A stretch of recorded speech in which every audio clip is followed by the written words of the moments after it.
Hi, it's Clark Reid back with more tech headlines for you. If you like the reports, we always give the ask, hit that like button, give it a little love pat, and you can subscribe as well, and then you'll know when each new report is up for you. YouTube is bolstering its resistance to third-party ad blockers again.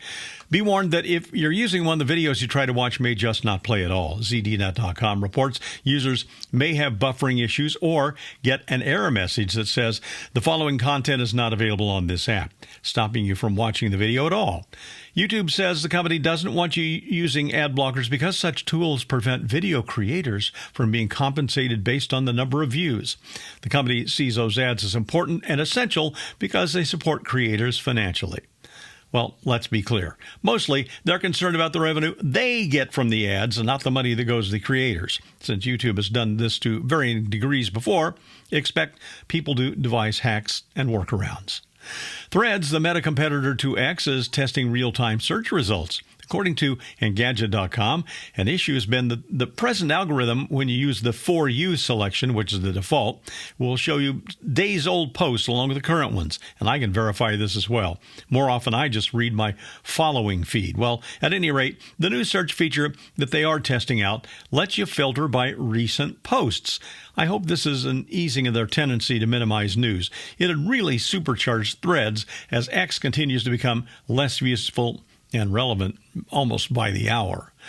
Rivian has had some good buzz with their electric vehicles, no pun intended, and now, in the first quarter of 2024, the Rivian R1S claims the number 4 sales slot for new EVs sold in the U.S., beating out Hyundai's Ioniq 5 and Volkswagen's ID4.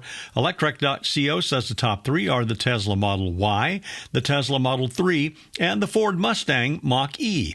Rivian expects to make about 57,000 vehicles this year, and they should see a lot of growth next year with the cheaper R2 SUV.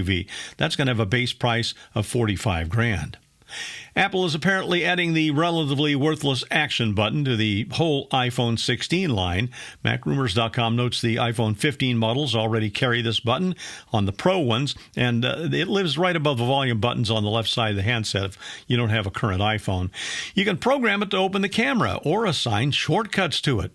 I set mine to camera, but it's really easier to just use the cam button right on the front of the lock screen.